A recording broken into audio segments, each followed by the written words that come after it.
الحمدللہ والصلاة والسلام علی رسول اللہ وعلی آلہ وصحبہ ومن والہ. محترم ناظرین کرام، السلام علیکم ورحمۃ اللہ وبرکاتہ. تمرین الصرف کے محاضرات چل رہے ہیں اور الحمدللہ ایک سبق ختم ہو چکا ہے، مکمل ہو چکا ہے. اس کے اندر بہت سی باتیں بیان کی گئی ہیں جو آگے بڑی فائدہ مند ثابت ہوں گی ان لوگوں کے لیے جنہوں نے اچھی طرح سمجھ لیا اور اپنے ذہن میں بٹھا لیا. اب سبق نمبر 2 کی شروعات ہو رہی ہے. ہم نے پڑھا تھا کہ فعل ماضی، فعل مضارع اور فعل امر. اب فعل ماضی کی یہاں پر گردان سکھائی جا رہی ہے. یہ بڑی اہم چیز ہے. گردان سبھی کو یاد ہونا اور ذہن نشین ہونا بہت ضروری ہے، ورنہ وہ جملے نہیں بنا سکتا.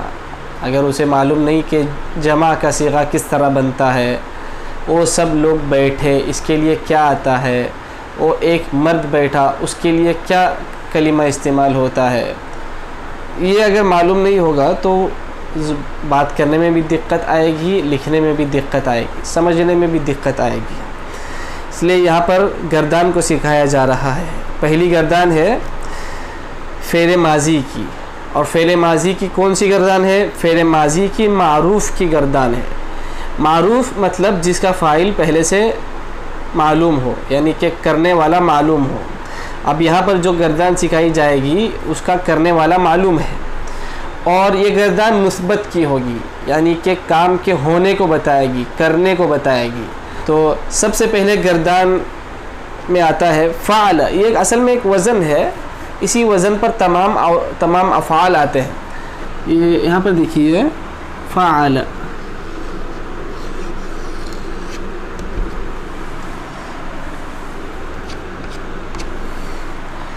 یہ واحد کو بتاتا ہے، یعنی کہ کرنے والا ایک ہے، اس لیے اس کو کہتے ہیں واحد.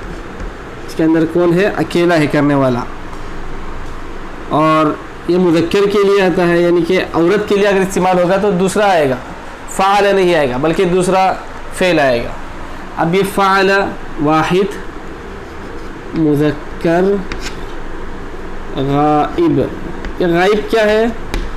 غائب مطلب یہ بتانے کے لیے کہ کرنے والا کون ہے؟ غائب ہے، ہمارے سامنے موجود نہیں ہے. مطلب آپ نے نہیں کیا، کسی اور نے کیا ہے، وہ کرنے والا ہمارے سامنے ابھی موجود نہیں ہے. تو اس کے لیے آئے گا فعل واحد مذکر غائب. اس کے لیے اس کا ترجمہ یہ ہوگا کہ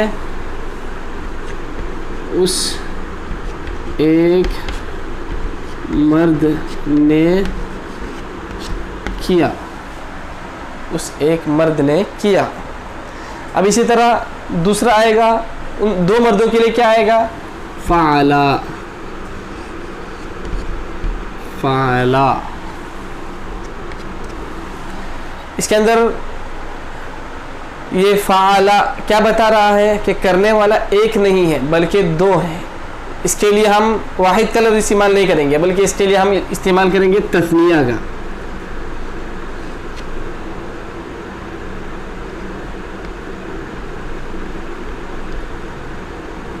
تثنیہ کہ کرنے والے دو ہیں.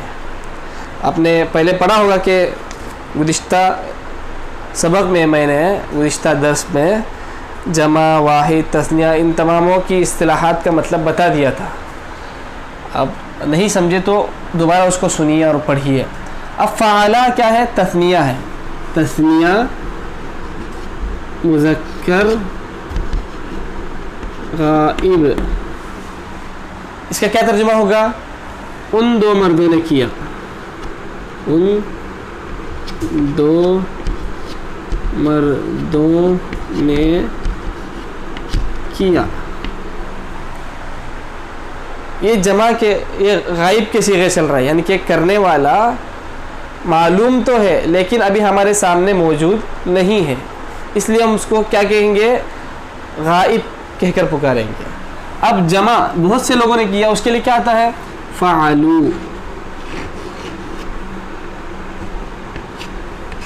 فعلوا جمع صیغہ، یہ کون سا صیغہ ہے؟ جمع کا صیغہ ہے، جمع مذکر غائب.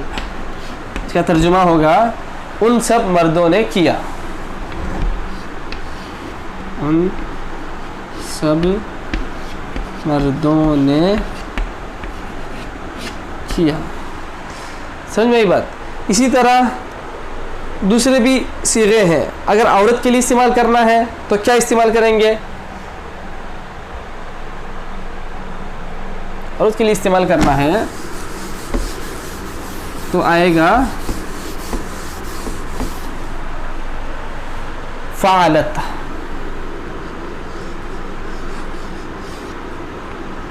فعلت اس کے لیے واحد مؤنث غائب، واحد مؤنث غائب. یہ پہلے کی طرح ہی سیم ہے، لیکن کیا بدل گیا؟ فعل کے ساتھ تا لگ گئی، تا ساکن یہ لگ گئی. اور یہ کیا بتا رہی ہے؟ یہ تا کیا بتا رہی ہے؟ یہ تا یہ بتا رہی ہے کہ کرنے والا کوئی مرد نہیں ہے بلکہ عورت ہے، اس لیے کہا گیا فعلت.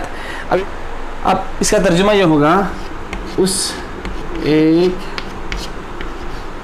عورت نے کیا. اب اسی طرح ہوگا فعلتا، تا کے ساتھ الف لگے گا، فعلتا.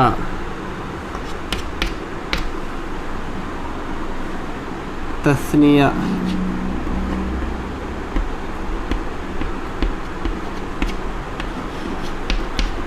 مؤنث غائب. اس کا ترجمہ ہوگا ان دو عورتوں نے کیا.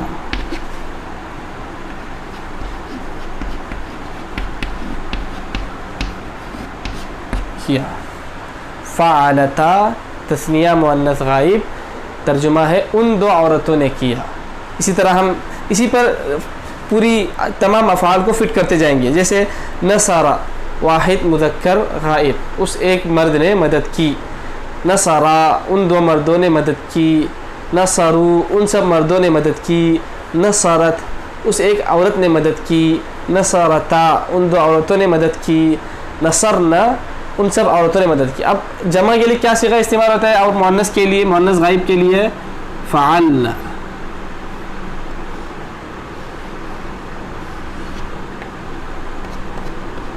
فعلنا جمع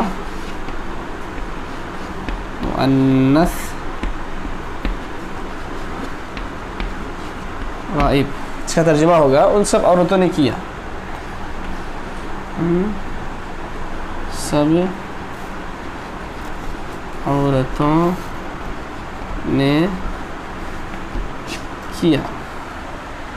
اسی طرح اب غائب کے صیغے ہو گئے، مذکر کے لیے بھی اور مؤنث کے لیے بھی.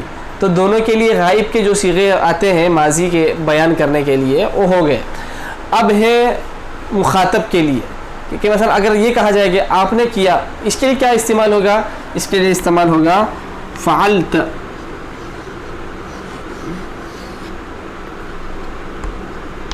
فعلت تو یہ تائے مخاطب کہتے ہیں اس کو، فعلت. تو یہ تا زبر کے ساتھ فتحے کے ساتھ یہ بتا رہا ہے کہ کرنے والا مرد ہے، اکیلا ہے، لیکن غائب نہیں ہے بلکہ ہمارے سامنے ہے، مخاطب. ہم اس کو مخاطب کر کے کہہ رہے ہیں کہ تو نے کیا ہے. اب اسی کو دو میں تبدیل کس طرح کریں گے؟ فعلتما.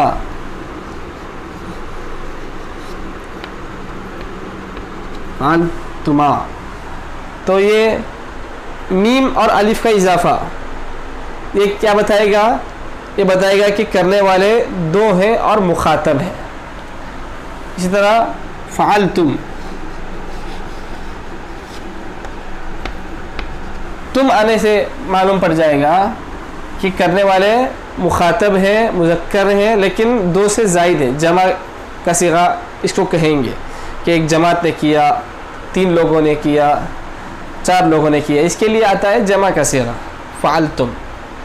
اسی طرح آپ کرتے جائیں گے، واحد فعلت، واحد فعلتما تثنیہ، اور فعلتم جمع. ٹھیک ہے، دونوں کیا ہیں؟ مذکر ہیں. مذکر. فعلت بھی کیا ہے؟ بتا رہا ہے کہ کرنے والا مرد ہے. فعلتما بھی بتا رہا ہے کہ کرنے والے 2 مرد ہیں. فعلتم بھی بتا رہا ہے کہ کرنے والے سب مرد ہیں. اور مذکر کے بعد کون ہے؟ مخاطب ہے. سب مخاطب ہیں، یعنی کہ یہ لوگ غائب نہیں ہیں بلکہ ہمارے سامنے ہی موجود ہیں. ہم ان کے سامنے ہم ان کو مخاطب کر کے یہ بات بتا رہے ہیں کہ فعلت، تو ایک مرد نے یہ کام کیا ہے. فعلتما، تم 2 مردوں نے یہ کام کیا ہے. فعلتم، تم سب مردوں نے یہ کام کیا ہے. ہم سامنے والے کو مخاطب کر کے کہہ رہے ہیں کہ یہ کام آپ نے کیا ہے. نصرتم، تم لوگوں نے مدد کی ہے. اگر یہ مدد کرنے والے غائب ہوتے تو ہم کیا کہتے؟ نصرو، ان سب مردوں نے مدد کی ہے. ٹھیک ہے، یہ ہو گیا فعل مخاطب کے مذکر کے صیغے. اب مؤنث کے لیے کیا استعمال ہوتا ہے؟ فعلتی، فعلتی. تا کس کے لیے استعمال ہوا تھا؟ مذکر کے لیے اور مخاطب کے لیے. اور فعلتی کس کے لیے استعمال ہو رہا ہے؟ مؤنث کے لیے اور مخاطب کے لیے. صرف تی آئے گا، مرد کے لیے ت آئے گا اور عورت کے لیے تی آئے گا. فعلتی، واحد مؤنث مخاطب.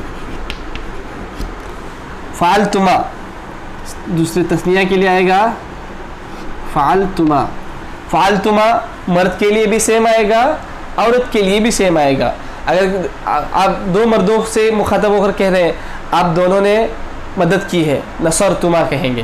اسی طرح اگر آپ 2 عورتوں سے مخاطب ہو کر کہیں گے کہ تم 2 عورتوں نے مدد کی ہے، ان کے لیے بھی یہی صیغہ استعمال ہوگا، نصرتما، فعلتما، جلستما، قرأتما. اس طرح آپ اسی وزن پر بناتے جائیے. فعلتما. اور جمع کے لیے کیا ہوگا؟ فعلتن،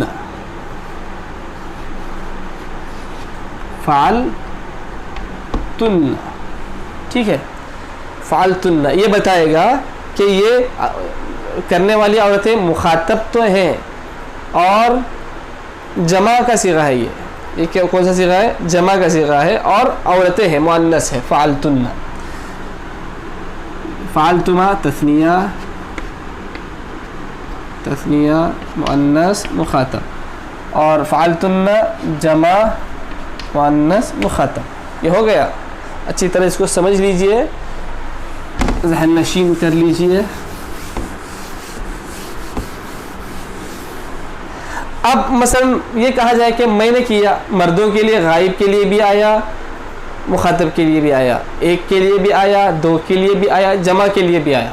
مؤنث کے لیے غائب کے لیے بھی آیا، مخاطب کے لیے بھی آیا، 1 کے لیے بھی آیا، 2 کے لیے بھی اور جمع کے لیے بھی. لیکن اب یہ کہنا ہے کہ میں نے کیا یا ہم نے کیا، اس کو کیا کہیں گے؟ اس کے لیے کہیں گے فعلتو. فعلتو تا پر پیش آئے گا، دوسری زبان میں ضمہ آئے گا. فعلتو. اور یہ کہا جائے میں نے کیا، ہم نے کیا، فعلنا، فعلنا ہم نے کیا. اس کو کون سا صیغہ کہیں گے؟ فعلتو متکلم، واحد متکلم. یہ مذکر کے لیے بھی سیم ہے، مؤنث کے لیے بھی سیم ہے. اگر عورت کہے کہ میں نے کیا، میں نے مدد کی، تو عورت بھی کہے گی نصرتو. مرد اگر کہے کہ میں نے مدد کی ہے، میں نے تمہاری مدد کی ہے، تو کہے گا نصرتو. یہ دونوں کے مشترک ہے، اب مذکر کے لیے بھی مؤنث کے لیے بھی. لیکن واحد کے لیے اگر 1 سے زائد ہے، 2 ہے اور 2 سے زائد ہے، تو ان کے لیے کیا ہوگا؟ فعلنا، ہم نے کیا یہ کام. یہ کام کرنے والے ہم ہیں، مدد کرنے والے ہم ہیں، تو کہیں گے نصرنا. مارنے والے ہم ہیں، ضربنا. سننے والے ہم ہیں، سمعنا. اس طرح اس کے لیے کہیں گے جمع متکلم. یہ تھے صیغے واحد، تثنیہ اور جمع کے، مذکر کے لیے بھی، مخاطب کے لیے بھی، متکلم کے لیے بھی. ٹھیک ہے. اب یہاں پر یہ کہہ رہے ہیں ان صیغوں کو اچھی طرح پہچان کر یاد کر لو. یہ 14 صیغے ہیں اور یہ 14 صیغے بالکل ذہن نشین ہونا چاہیے. صرف اگر کوئی پڑھنا چاہتا ہے سیکھنا چاہتا ہے تو یہ گردان یاد ہونی ضروری ہے, ورنہ وہ صرف کے اندر مہارت حاصل نہیں کر سکتا.